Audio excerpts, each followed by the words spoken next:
Hello, everyone. Good afternoon. Welcome to the Q&A.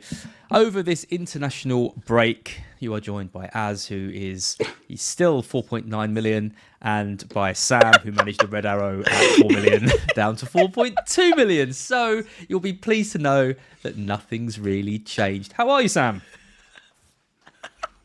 Az, why do we do this to ourselves?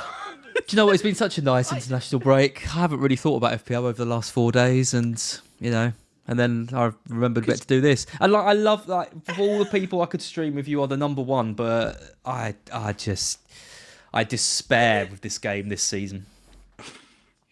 It's so hard, isn't it? So let me tell you about my weekend, right? So Friday night, I'm sat on the sofa. I've made peace with it. I've decided I don't know what to do. I'm not doing anything. I'm going to roll my 2 transfers. I'm just going to be chill. I'm going to accept that it might not go well. I'm going to be all on Brighton. Like, come on, Brighton, score a goal. Everything's going to be fine. Then I turn to my delightful husband who sat next to me. I'm like, what are you doing? Why are you not speaking to me? And he's like, oh, I'm just trying to decide who to sell Gyökeres for because Gyökeres is taking a price drop. Somehow in my head, I'd forgotten that price changes existed. Yeah. So I was like, oh, I haven't looked at that. But have a look. So then I go online to FPL and I'm looking at the price rise. And it's like, Mark Gahey's going to rise in price. And I'm like, oh, for God's sake.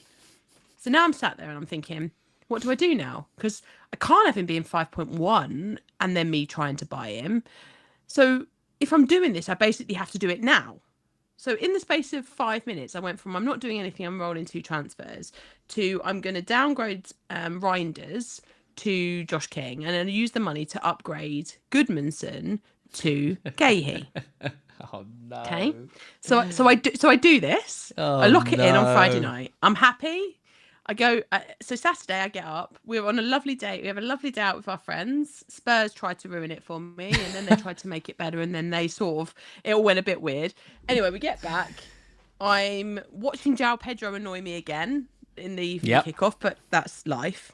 Get up on Sunday, and I'm like, right, I've got loads of players to play. I don't have to worry about Crystal Palace anymore. This is great. I go down to Max's football match, stand on the touchline wearing my high-vis jacket. Check the boys' cards, make sure everyone's eligible to play. I walk back across the pitch and the team sheet comes out and I'm like, where the Of all the players as well. Of all the players. is Gahey?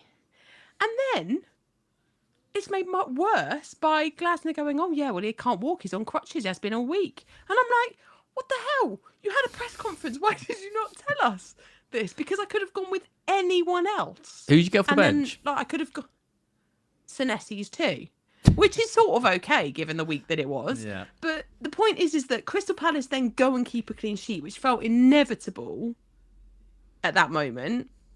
So had I gone for Richards or Lacroix or Munoz, all of whom I could have afforded, I'd have got somewhere between 6 and 8 points, and it would have been great. And I'd have had a nice green arrow. As it happens, I missed a green arrow by 2 points. Gahey. That's a sad story, and is very in keeping with our seasons so far. My whole season, right? I mean, what do you do about that? Like, what? Like, there's nothing we can do about it, and we're going to sit every week and say, it's not a skill issue. It's like, obviously, I don't think either of us are going to try and claim that we're playing particularly well this season, but we are getting punished ruthlessly by every misstep. But I mean, what can you do about that? You bring in a player and he doesn't play. There's nothing you can do about that. So, and there's nothing in the press conferences, and there's and then not only that, my goalkeeper goes off with concussion before the penalty, which maybe he doesn't save, but maybe he does save it. So that frustrated me, and there's just a world of and Kudus. I needed 2 off my bench this week because again Kudus wasn't available, so it's kind of like everything just felt like it's just one of those weeks where. But the Gahey thing's kind of really struck a chord with me because. Over the last few weeks, I've been talking about how frustrating it's been and how, we're back to that route to pain conversation and reducing routes to pain, increasing routes to points, great. And so the Crystal Palace clean sheet, even though I wasn't absolutely convinced that you weren't going to score, because actually you've been decent in front of goal this season, not you personally, but your team. I'm sure you personally is also great as well. But in my head, I was like, well, I think Brighton will score, so maybe I don't actually want them for this week. But moving forward, I definitely just need to have a Palace defender in. Honestly, I just at that point I just nearly lost the will to live. I'm standing on the touchline of this because I'm standing there and I've got to watch Max play, and I'm thinking my whole afternoon, like what when your head just goes, I just was gone. Like, and it was one of those where I just could not shake the annoyance for the rest of the day. Then I know. Off. But anyway, well, I made 3 transfers and they all blanked. Rice, Sarr, and Mateta all blanked. I had to watch Enzo put in another man of the match performance and come away with his 4th successive 2 points. Saka. The only I had him and I still got a red. Yeah, but you're well up the rankings compared to me. So that's true. You've got to hit higher scores. At least as you didn't follow through on the decision to not captain Haaland and go for Mateta instead. I know, and I was because that would have been worse. I was close. I mean, there wasn't a huge amount in the end, but yeah, I was close to doing that. I'm not captaining Haaland this week. Definitely not captaining him this week. Well, he's not playing anyone this week. Well, you know what I mean. This game week. Yes. You're not against your own goalkeeper, who may or may not play. Yeah, that's a problem, isn't it? Because I don't want to play Dubravka either. Really. I mean, Ramsdale is all right, so he's not a bad deputy, at least if Pope is out. But that means I'll be playing Dubravka, against Chelsea, which isn't. Yeah, but I don't want to do that. The thing is, I'm looking to bench boost this week, so if Pope is a doubt, then I'm already screwed. So what are you going to do? How many transfers you got? I got 1. I've only got because I used all 3 this week. So my plan is to do Calvert-Lewin to Thiago and bench boost. You don't want to bench Calvert-Lewin? You don't want to have Calvert-Lewin on your bench boost? Surprisingly, he's. I just wish someone had told me that Calvert-Lewin wasn't a great pick. Like if it's one person. These streams for all these weeks where I've said, "Why the hell are you getting Calvert-Lewin? Why do you want Calvert-Lewin? Why don't you listen to me, Az?" I could have had Thiago as well. I could have had him, but I chose to go for the cheaper pick, and he's been awful. I'll tell you what I'm enjoying though, Sam. What? FPL traitors on Twitter. Oh yes, it's a lot of fun. It's a lot of fun. We got Nick from FPL Juice in there. We got Andy Mode. We got Andy Martin, and a whole host of colourful characters. And yeah, we literally, if anyone's not following it, go look at Greyheads. Look at the FPL traitors post. It's really fun. I'm still alive. I haven't been banished yet. I'm surprised you're not dead yet. We caught 1 traitor and then really dropped the ball last night, and a faithful got banished. But yeah, it's good. Enjoying it. Thanks to Greyhead for setting it up. I love things like that. They're entertaining. There was one point when someone posted 4 incriminating messages trying to work out who the traitor was, and one of them was from your husband, from Lee. And then everyone was like, "What? He's not even playing." And he was like, "Oh yeah."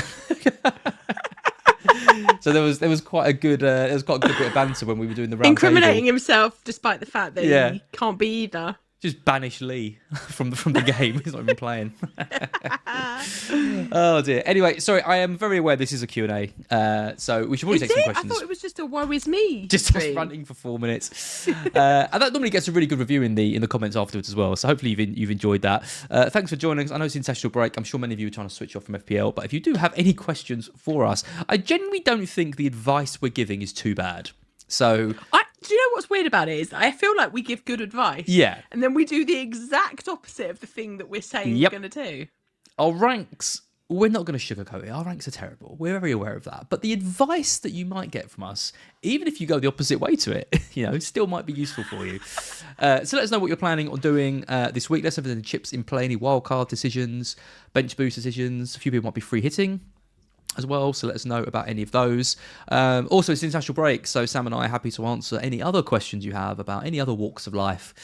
So drop your questions in and we will answer as many. It's like becoming a bit of an Ask Us Anything. Yeah, a bit of a AMA. We can do that on this fine Thursday, midway through the international break. Hi, it's not even midway through. We've not even had any international fixtures, really, have we? No, true. No, we haven't actually. England playing tonight, aren't we? We're playing Serbia tonight. Yeah.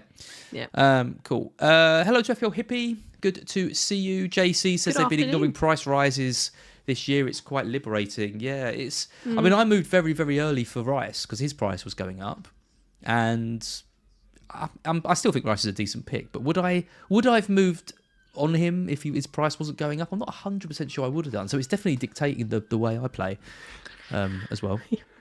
So yeah, maybe not always the best thing. This is I enjoy waking up to us saying I wasn't murdered. Yep, I do. every morning I say that. Vuk says, okay, 3 hit. Any thoughts on a good week for a free hit? I mean, do you think this week is a good week for a free hit? When are you looking to use yours? 13 I'm looking at. I do. Yeah, same as me. Next week, right? Yeah, well, not the first one. Next game week. Next. No, not. Yeah. So yeah, it's 12. It's 12 next, right? And then 13. Yeah, next. Yeah. I'm looking at that because when I look at the fixtures in 13, I don't have a lot of the players that have got decent fixtures that week. I think it's an opportunity to go heavy on Manchester City for 1 week in a way that maybe I wouldn't want to do with my normal team because I don't trust them to play most of the time. I've just noticed you're drinking a Diet Coke. I'm a bit upset about that. Yep. You know what that is? We have this battle every week. Yeah. Yeah, I'm not happy about that. So I'm thinking about 13. The only other thought I've had is that I might delay it and swap it over and do a free hit in 15, which would allow me to triple cap Haaland in 13. Like that's an option as well. So yeah. 13 and 15 will be the weeks. It's just which way round it goes. Do I go for the triple cap in 13 and the free hit in 15, or vice versa? Yeah, I think in your position, if I still had the triple captain, I'll be looking to do that in 13. Because I think when we looked at the start of the season, we saw when's Haaland playing the 3 promoted teams, and he's playing all 3 promoted teams in the first half. So I used mine against Burnley, got 2 goals, bit lucky, but that was absolutely fine. Against Sunderland in 15, I think that isn't as easy as we thought it was going to be. No, I agree. And Leeds at home is surely the best opportunity to captain Haaland. I agree. This half of the season, so I would be leaning towards that. I am. The problem is I like both the chips better in 13 than I do in 15. The only other option with the free hit is to wait till 17. Is weirdly the odd numbers. The odd number fixtures like quite nice. But the trouble with 17, and maybe it's not a problem, but the sort of issue with 17 is the impact of AFCON at that point. Like, so maybe it's less of an issue because the free transfers for AFCON will already have been added. But I also think that it also throws up another issue in itself because you added the free transfers going into game week 16. So I'd then have to use one of them. Like, do you know, like playing the free hit then means I'm not maximising the potential of the I feel like I'm not maximising the potential of the transfers because I'm playing a chip immediately afterwards, where if I play the chip before, I can move through the transfers because obviously in a free hit week you don't benefit from gaining an additional transfer, if that makes sense. So I kind of feel like by playing it after the AFCON transfers are added, I'd be losing a transfer, which I know is probably a ridiculous way of thinking about it, but that is in my head how I think. Yeah, I know sort of what you mean. I think you're overthinking it a little bit. But... Oh, I think I am too. I think I'm massively overthinking it. But 13, 15 and 17 feel like the chip weeks, depending upon what you've got left. I think the Haaland triple cap in 13 is better. I don't mind the Haaland triple cap in 17 against West Ham, depending upon where they are. I think it's West Ham in 17. Yeah, it is. Yep. Depending upon what... Yeah, and that was always my intent. So at the beginning, if you'd have asked me this 6, 7, 8 weeks ago, before Nuno, that was the intended week. That was the week I thought my triple captain would go. 17 against West Ham at home. But actually, West Ham... might they be a bit better? But then they did concede 2 to Burnley. So maybe it could go there. Because actually the triple cap there makes less impact on the transfer thinking because obviously you can do both. The triple captain is not triple captain. So the free hit is a tricky chip to use in a single game week because you're probably going to have to go off Arsenal players, right? Because if you've got your 3 Arsenal players and you've got Haaland and then you've got a few others, like you're only going to be making... I mean, maybe you're happy just to use it to take out like 4 or 5 players, but I think 13 is potentially a good week to use it. I mean, they've got Chelsea away.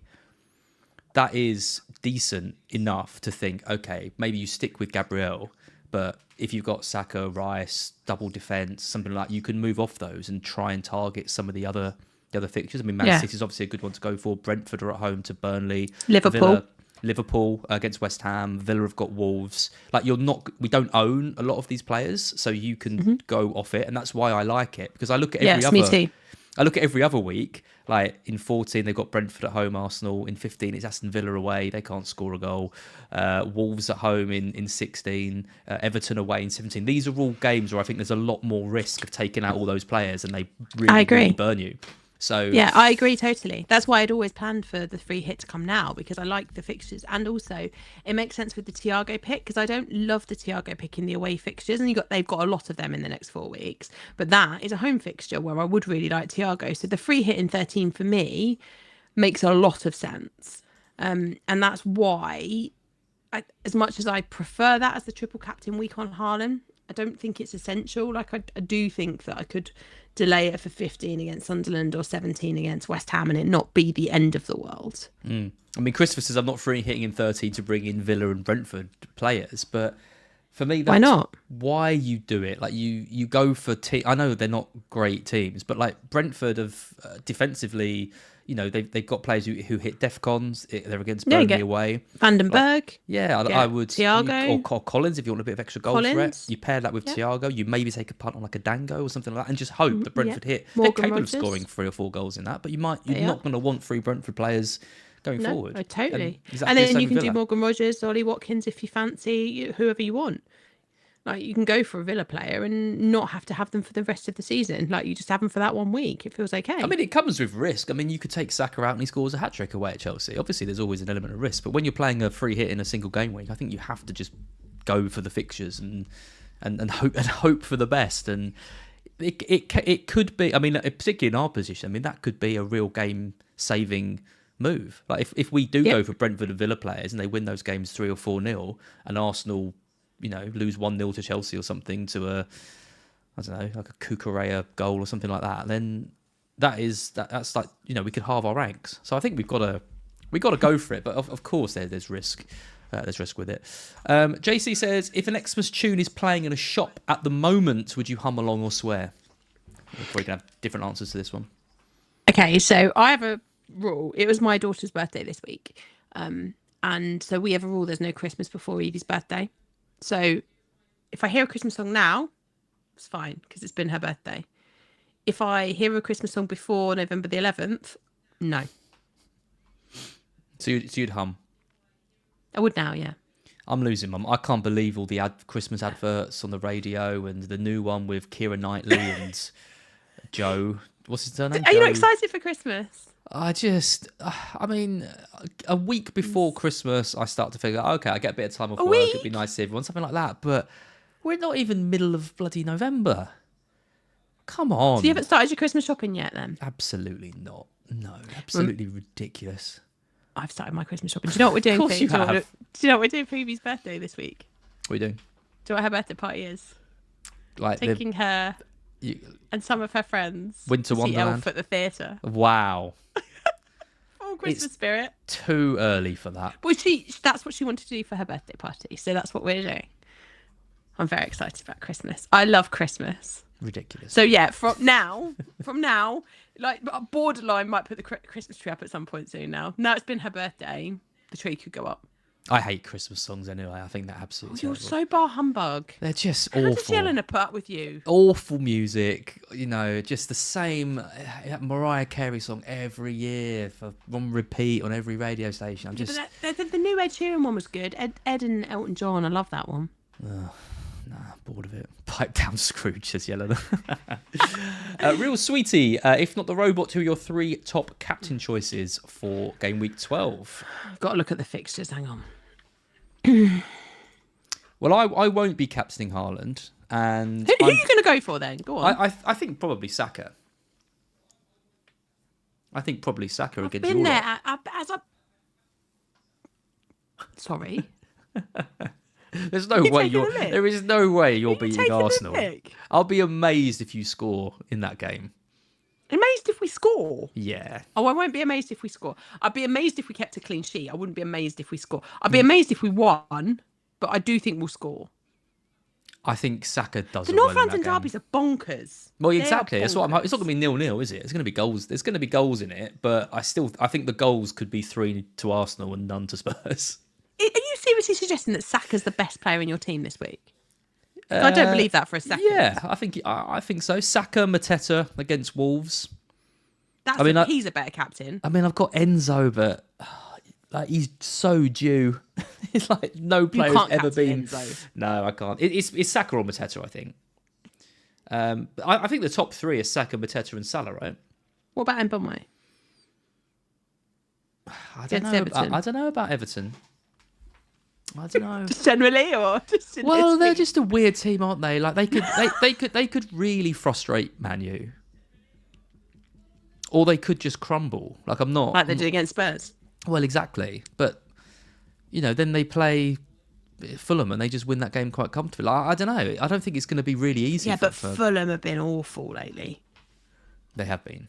Yeah. Do you think Man U win that game comfortably then against Everton? I guess if you do, then you've got to think that I think he's the player is a good pick. He's the player I'm a bit worried about not having. Yeah. Semenyo? West Ham at home? The thing with Semenyo is, if he converts that penalty, and also he could have easily had an assist in that game, then he gets bonus points, and then he's got a double-digit haul, and then we're none of us thinking about him in a negative way anymore, because that narrative that we've been spinning for a couple of weeks now that Evan Nilsson's going to make him great again looks good, right? So going into this game against West Ham, kind of do feel like he was a bit unlucky not to return last time. So therefore he should be an option, but over the last few weeks, would you trust him? I mean, you could argue he was lucky to be taking the penalty because Kluivert had just gone off, right? So that's true. And also we would now assume, having missed one, that if Kluivert's on the pitch, he would definitely take it. I don't like the Kluivert pick. I think he's blanked a few times now. West Ham are improving. I don't think it's the best time for him. If you had I don't think you could get Kluivert. João Pedro was going to be my next question. If you had João Pedro still, would you captain him? No. I think Saka and Mateta are way clear of everyone else. I think it's those two. God, I can't get on. I'm sorry, I can't get on board with the Saka thing. Not against my own club. I mean, that's understandable. I'm going Haaland against Newcastle because defensively they're. You're sticking with Haaland? Yeah. They're awful. I watched that Newcastle game against Brentford, and I don't mean this disrespectfully to Brentford, because Brentford at home have been great. But what the hell's happened to Newcastle? They were awful. They looked awful. And so, on that basis, inform Haaland, possibly not having their first choice goalkeeper, I'm going Haaland. He's got a real problem, Hal, because, I mean, you look at that West Ham game, he made 3 subs, didn't he, at half-time, and he was like, I could have taken anyone off. They were absolutely terrible. And they were. And you think, okay, maybe that's going to be a bit of the kick up the bum they need. And then they go into Brentford, and they're just second best all over the park again. They were worse. In fact, I think they were worse against Brentford than they were against West Ham. And they were awful against West Ham. Yeah. And the problem is that he made all those changes and he took them all off against West Ham, and they didn't get any better. And then they didn't get any better again this time around. Jakin says, I think Newcastle struggling to play Europe in the week. Well, that's the thing, isn't it? They're not making... Well, the only position they're really changing is with Barnes, Murphy and Gordon. Yeah. Like Voltemada's playing pretty much every minute. They've got the midfield free that's pretty untouched. They've got, the defence. Obviously Burns out in the next game, but he's not making changes there. So and they're playing some big teams in Europe as well. So it's not too surprising. They probably are. But the energy just doesn't look there at all at the moment. But yeah, as Lucky said, they're a different beast at home. I do still think if you've got if you've got a player going up against Newcastle at home, I still think you would expect it to be lower scoring. Yeah. Personally.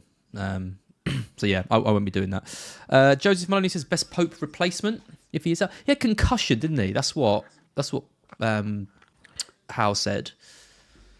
So he should be back after 2 weeks. Well, that is the positive about concussion over an international break, is that obviously he's done the 2-week concussion protocol. So in theory, he should be back and available.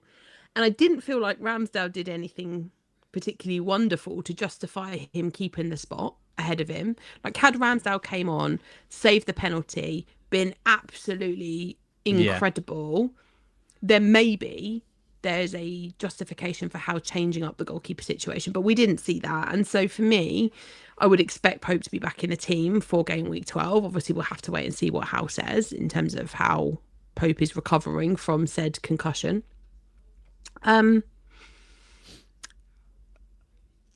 But I guess the big question here, is even if he does recover, do we actually want Pope as our goalkeeper? Well, that is a very good question. Maybe now is the time just to take him out. But I mean, who if you're not going for Raya, like who do you go for? Because that is the problem. I don't really like the look of any defences at the moment. No, and that is a big problem, because actually, a few weeks ago there was kind of a lot of options that you could have gone for, and when we went for Pope, it was like a choice between Pope and Raya, but it was like, well, okay, well, we'll do that, and that's fine. But then when you look at the fixture blocks that they have coming up, and you have to also consider like the budget implications for all of this, of course, as well, because there's more money on, like the Manchester United goalkeeper, maybe. If we knew that Alisson was out for a while longer, I suppose you could go with the Liverpool cheap backup. That's okay. I don't trust the Man City defence particularly, and so Donnarumma's expensive, so he's kind of rules himself out. Henderson's a possibility, but you can't do that because you've got 3 Palace already. I don't, because I've got Mateta and now Gahey. So I could just go, right, we'll get Henderson, because over the next few weeks, Wolves probably isn't a clean sheet against Man United, but then Burnley, Fulham, I'd expect some clean sheets there. Then they've got that really horrible fixture against Man City. Burnley have got Fulham, so it's not the end of the world. When Hendo is playing Man City, I suppose I could play Dubravka against Fulham. And then it's Leeds before Spurs, Fulham. Like, that's doable. Like, Dean Henderson's doable. Yeah, he's one I've looked at. Robert Sanchez was the one a couple of weeks ago. But now, would you? Because it's always going to get a clean sheet probably against Burnley, but then Arsenal. The trouble with Henderson is, I think you want to have one of those defenders because they've got good routes to points. Well, yeah, you've got arguably the worst one at the moment, given he's injured. But I think Gahey's a great pick. Like, he's got that flick on, he's got the assist potential. Lacroix's got the most likely, I think, to get Defcons.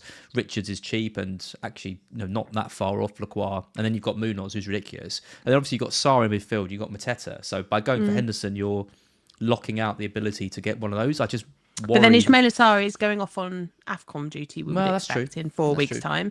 And would you realistically want anyone else other than Mateta and Ismaila Sarr? I don't think so. Yeah, true.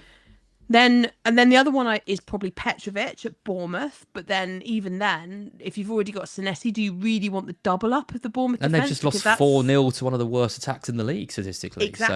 Exactly. They've not exactly been setting the world on fire. There was a moment where I flirted with the idea of going back to Matt Sells. Yep.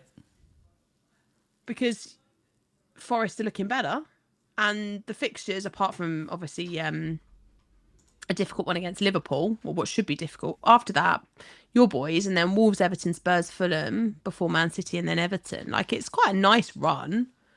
There's definitely potential for some clean sheets in there and some save points. Goalkeepers are really meh.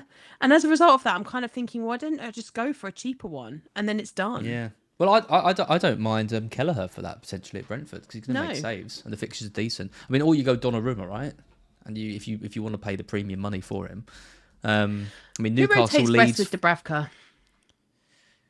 Yeah, well, when I think the key is, when would you want to play Dubravka? You'd probably only want to play him in 16. He's got Fulham at home, and 18. He's got Everton at home.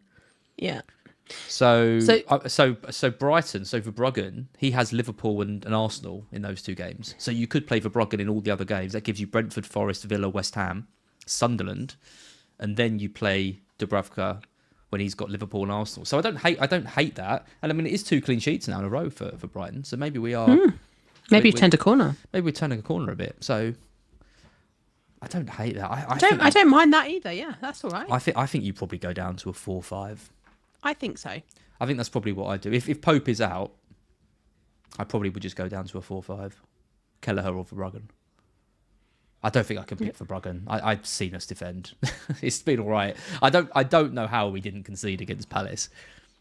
The problem with Kelleher is that when Brentford play Arsenal, when you wouldn't want to play him, Dubravka's got Crystal Palace. I wouldn't really fancy that. Yeah. So the rotation's not as good as it is with Bruggen. Yeah. I think Bruggen's better from that perspective. Yep. Mike Parsons, hi guys. Gakpo to Soboslai or roll? I saw another question about Soboslai as well. What do we think of him? Let's Talk Andy was very, very hot on Soboslai. I did Black Box late tackle with him last week, and he was, he almost convinced me on Soboslai, and then I thought I don't really want him. He's not someone that I'm really looking. I get it, like he's playing 90 minutes. He plays at right back. He could get the Defcons. He plays as a 10. He's got some set pieces. I don't hate it. I just think there's better options, personally. I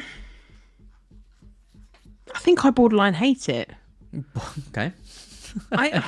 Get off that fence, Sam. Come on. Because I just think that, like, if you're going to go for a cheap Liverpool player, I'd rather have Gravenberch than Szoboszlai and save money. Like, I don't think there's that much in them two, to be fair. Really? I don't think. No, I don't know think about there is. that. I don't think, come the end of the season, I don't think there'll be a huge amount of difference between what those two have recorded. And obviously it gives you the extra money that you can spread across the rest of your team. I don't think... So Gakpo's an interesting one, isn't he? Because obviously he's been the sacrificial lamb for Wirtz playing out on the left. Has the Wirtz playing out on the left actually worked enough that we think that Gakpo's losing his spot altogether? Like, over the next... He's been one of their best players this season, Gakpo. Well, that's the thing, isn't it? So have we seen a significant improvement in the left-hand side of Liverpool by putting Wirtz out there? If he took Wirtz out and put Gakpo there and played the rest of the Liverpool team as they were over the last couple of weeks against, Madrid and at the weekend against City... would we see an improvement? Well, maybe. And over the next few weeks, Liverpool have got Forest, West Ham, Sunderland, Leeds and Brighton before Spurs, Wolves, Leeds and Fulham. Like, those are fixtures that if Gakpo gets game time, which he's going to, there will be starts for him, particularly as Salah's going to leave in 4 weeks' time. So Szoboszlai's played every minute of the season so far. 90 minutes every game. Which is the... And the fact he's versatile and can play in different positions is what's helping him. But I mean, Wirtz is a problem because he's not good enough to be in the starting 11. But when you've paid that much money for him, you need to get him in. And I agree that if he doesn't play him on the left, he has to play him in a more central role. And if he's not going to play Szoboszlai at right back, then is he going to play Szoboszlai and Wirtz in the middle? That seems... No, you can't. You can't do that. No. It won't work. It hasn't worked. They've tried. I think the more likely thing is though that Wirtz gets benched, right? Because to take Szoboszlai out of the team completely when they've lost 5 of their last 6 games and he's actually been one of their best players. Well, I think when you talk to Liverpool fans, generally Liverpool, not FPL, but Liverpool, they think Szoboszlai's been their best player this year. Yeah, he's been really good. Yeah. So and he's been asked to do jobs that he wouldn't necessarily want to do, like playing a right back. And he still played well. Now, when Salah goes, I would expect that Bradley plays in the right-back position and Frimpong pushes up into the Salah position, which maybe makes him an interesting option once Salah goes, because if you've got a defender playing right wing, effectively, then that's got to be something that we look at. It has to be. But I don't think we know enough yet about Gakpo and the impact that this is going to have and Wirtz is going to have. Like, I noticed the German manager getting involved talking about how Liverpool, he's creating loads of chances and Liverpool aren't finishing them, and maybe if Liverpool can finish their chances that would help Wirtz out. It's like, well, it works both ways, doesn't it? Like, he's creating chances, but have the chances actually been that good? The highest expected assist he's had since game week 5 is 0.3. No, it's not. 0.13. There you go. So it might be creating chances, but they're not good ones. No, his expected assist is really low. And the last few games, 0.08, 0.0, 0.13, 0.10, 0.10, 0.04. These are terrible numbers for a player of his ability. And so I get it. You've spent all this money on a player and you need them to perform, but there comes a point where if playing them compromises your team. Like, I think over the next few weeks, if I was Slot, and obviously I'm not, but if I was, I'd play Gakpo. I was. You were confused, weren't you? I know you were confused. We do look very alike.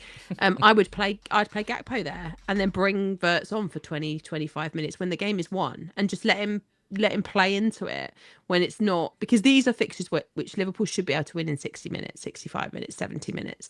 So play Gakpo, play your strongest team, get 4 wins on the bounce before Salah disappears off to AFCON. And then at that moment where Salah's disappeared off to AFCON, you've got Liverpool performing better. You've got a structure that you can abide by. You've got Gakpo probably still continuing to perform. And Wirtz hopefully has played himself into some form by coming off the bench in those matches. That, in my opinion, is what I'd do. I'd just take the heat off him a bit because he's the one getting all the negative press. So yeah, would I sell Gakpo though, which was the original question? No, I would not. I would roll it. Yeah. And would you buy Szoboszlai generally? I mean, I still think I'd buy Gravenberch, but if you want to buy Szoboszlai, then yeah, sure. You can't be buying Gravenberch and Caicedo in your team. Surely you're going to be. That's what those boring duo. Alongside Josh King. Yeah, and a Gahey who can't walk. Because can't work out why we're 4 million, Sam. It's just. I know what has happened, Az. It's baffling. Maybe Calvert-Lewin and Goodmanson. I've not been there. But then if you look at all the 50-50s that have gone badly for us, you can see why we've ended up there. Roden versus Goodmanson will haunt me for the rest of my life. Yeah. Jan says we play low blocks in 4 the next game. Sort of rotate, stay clear. That's what I'm going to do. I think stay clear. I'll have a couple of Liverpool on my against West Ham in my free hit, but you treble up surely. Yeah, I don't think I'm going to go there, especially because West Ham are at home, and I think the fans get so on their backs at home. Hi Sam from Eddie Casey, good to see you. Would you do a -4 to get rid of Tarkowski and Enzo for Van Dijk and Mbeumo? I realise he's got no points, but I would not be selling Enzo ahead of Burnley. I would do that move. You would sell Enzo? I mean, if Enzo had picked up a couple of returns, I know he hasn't, but he's been... He hasn't, as effing unlucky not to have picked up any returns. He's put it on the plate, but we're still at 4 million. Header at the far post. Like he's done everything but get points. So, but Mbeumo is getting points and is being creative and is scoring goals. Is playing for an improving Manchester United team. There's absolutely no way I'd be selling Enzo for a hit. No. See, I would do this because I think we all look at that, in my opinion, that Van Dijk goal at the weekend should have stood. I do not understand why it was not a goal. And we know that he's got attacking threat. And these teams that they have coming up next, over the next few weeks, maybe with the exception of Forest, but even then Forest defensively, we're only starting to see some improvements now. These are defences that can be got at. These are defences from set pieces that can be very vulnerable, and I would expect Van Dijk to get something from. So if you're making these transfers, like Tarkowski over the next few weeks... Manchester United, Newcastle, Bournemouth, Forest, Chelsea, Arsenal. Like realistically, before game week 18, I don't think there's a single clean sheet in there for Everton. That's fine. You can do Tarkowski to Van Dijk for free. We'll probably need. So you're saying you would do Enzo to Mbeumo for a hit? Because you're not freeing up funds doing Enzo to Mbeumo to do the Van Dijk move. You're going up another 3 million. So he's clearly got money in the bank. There is absolutely no way I'd sell Enzo for a hit this week for anyone. But I'm 5 million. But then, but then I'm 4 million, and I probably would. Yeah, one of us. Because I just think you've got to ride the this season is not. I was saying this on the pod this morning. Like normally for me, I spend a disproportionate amount of time looking at fixtures. Like today, we did a call, and Tom was talking about how they're doing the fixture, the fixture chunking article to look at the fixture chunks over the next few weeks, and I love that article. Like for me, that's one of my favorite ones when that comes out. That's something I pay a lot of attention to. I spend a lot of time looking at who rotates best with who in the fixture ticker. As sad as that might be, that is how I choose to spend my life, looking at fixtures and looking at the blocks of fixtures and all of that. But one of the things I said on the pod this morning is that for me, that I think is part of the reason why my rank is what it is, because I spent so much time looking at who's got decent fixtures that, like at the beginning of the season, I didn't go Arsenal because the fixtures were awful, despite the fact that I knew that Arsenal would have a good season and would be good and. And then the same, like going into the next few weeks, we should be piling in on Liverpool. but I'm not going to, because I'm going to learn my lesson on the fixtures and just pay attention to the form and wait for Liverpool to play themselves into form before I go there. So all that being said, for me then, the focus has got to be on the form of players, the form of the team and the form of the player that they play for, and the form of the team that they play for and the player themselves. So when I look at Enzo versus Mbeumo, Chelsea are in decent form, yes, absolutely. But Enzo himself isn't in great form in terms of returns. Now, that could be, based on what you've just said, bad luck. Absolutely, it could be that. But on the other side of this, we've got a Man United side who are improving and are playing themselves into form, and a player that is massively important to the way that they're playing and is also scoring goals, getting points. And I think between now and him leaving for AFCON, which, whether that's ahead of 60, whether that's for 16 or 17 or whenever that might be, I look at those fixtures: Everton, Palace, West Ham, Wolves and Bournemouth. Let's assume that he doesn't get the Villa game. He goes after Bournemouth. I can see a huge number of points in that period, whereas in comparison, the fixtures aren't as good for Enzo. Yeah, but we're talking a -4 this week. I get over the next 5 or 6 weeks, like it's an obvious one, but selling Chelsea's penalty taker, who's put in underlying stats, his XGI over the last 3 games has been 0.75, 0.65, 0.56. Like, if you believe in these stats even remotely, it doesn't get much better than that over 3 game weeks. And on the eye test, I've watched Chelsea play and I cannot believe he hasn't got returns over those 3 games. So to sell him for Mbeumo is one thing. To sell him for Mbeumo for a hit when he's playing Burnley, yeah, I just think that's absolutely. I just think that's nuts. Personally, I think you have to give him the Burnley game. Is my thoughts on it. Next week, sell away. I'll be selling him next week probably against Arsenal, but not before that.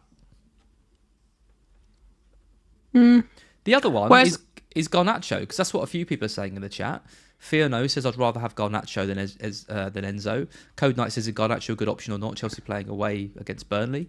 What do you think of him? I think Garnacho's a decent option for this week, but I wouldn't want him beyond. So if you're taking a 1 week punt, if you're wildcarding on a free 13, hit, or you're on a free hit, yeah, I'd do that. I'd even get Pedro Neto on a free hit this week. Yeah. Right, that's another way to answer it. So if you were going for 3 Chelsea players on a free hit this week, would Enzo be one of them? Yes. Would he? Yes, definitely. Definitely. I don't think he would for me.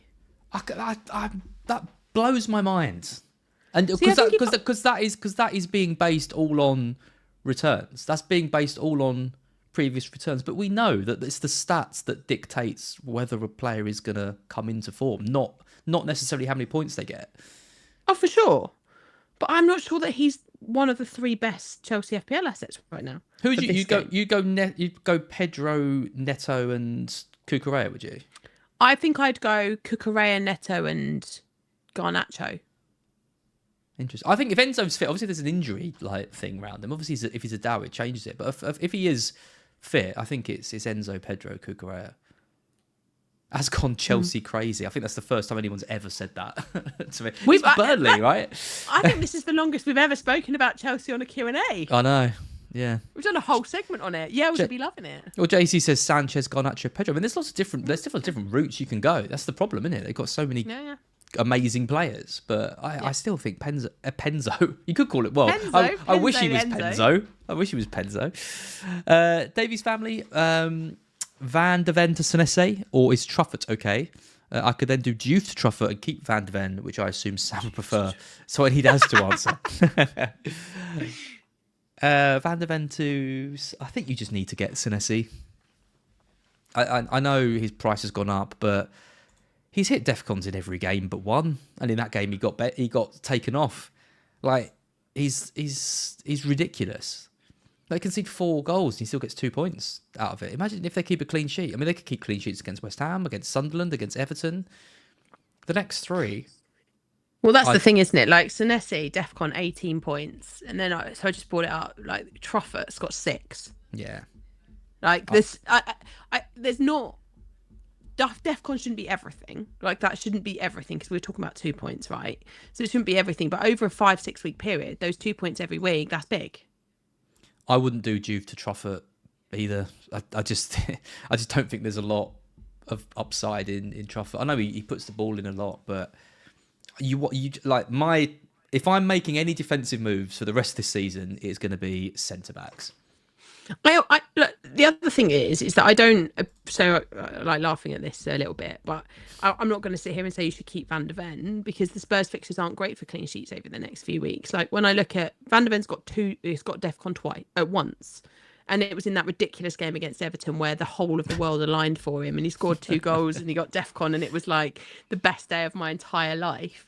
But outside of that, that's the only occasion he's got DEFCON. And actually, it's the only time he's got even remotely close to getting DEFCON. He's not even got to like...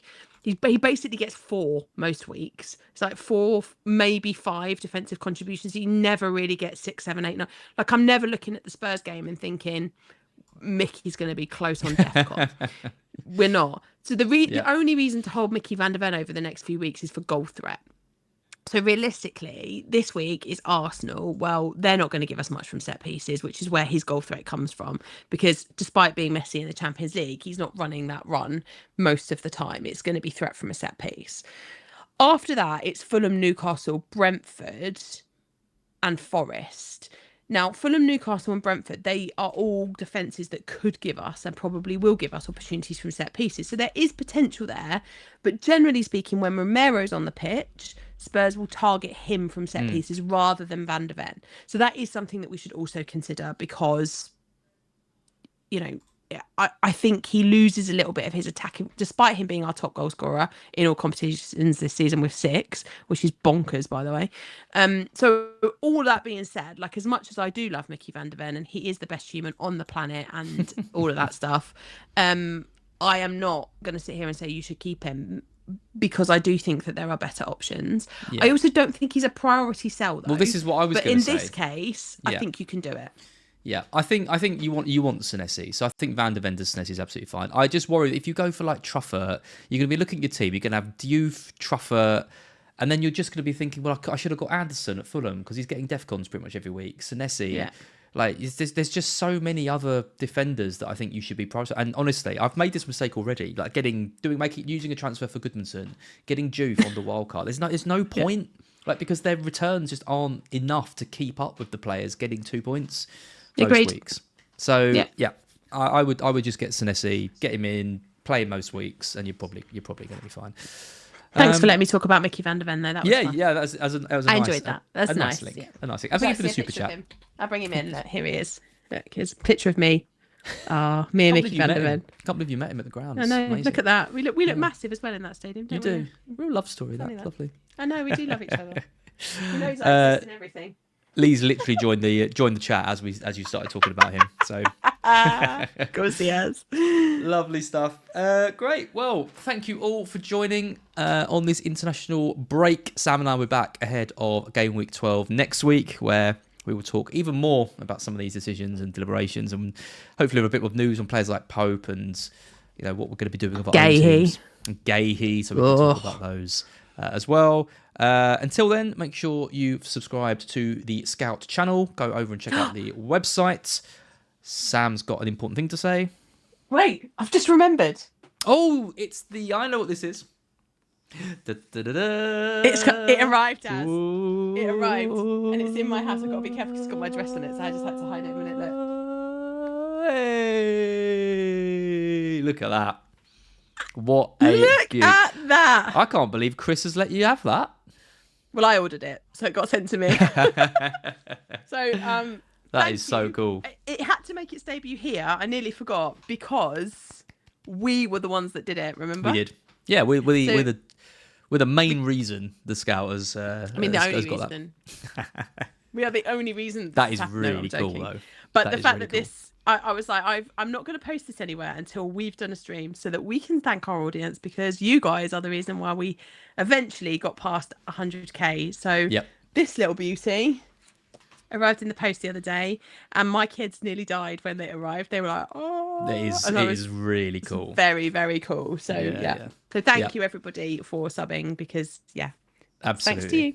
Yep, and that was an iconic stream. So if you were a part of that and helped us get over to 100k, I think people like making extra accounts and subscribing, telling their parents upstairs getting or their their girlfriends to do it. Legends. So yeah, thank you very much for that. Lovely stuff. Thanks, Sam. Pleasure as always. I'll see you next week. Thanks everyone in the chat. And enjoy the rest of the international break. I'm going to try and not get murdered on FPL Traitors tonight. Yeah. Good luck. I hope to see you next week. Don't die. Me too. I'll try not to. Bye, everyone. Bye, guys.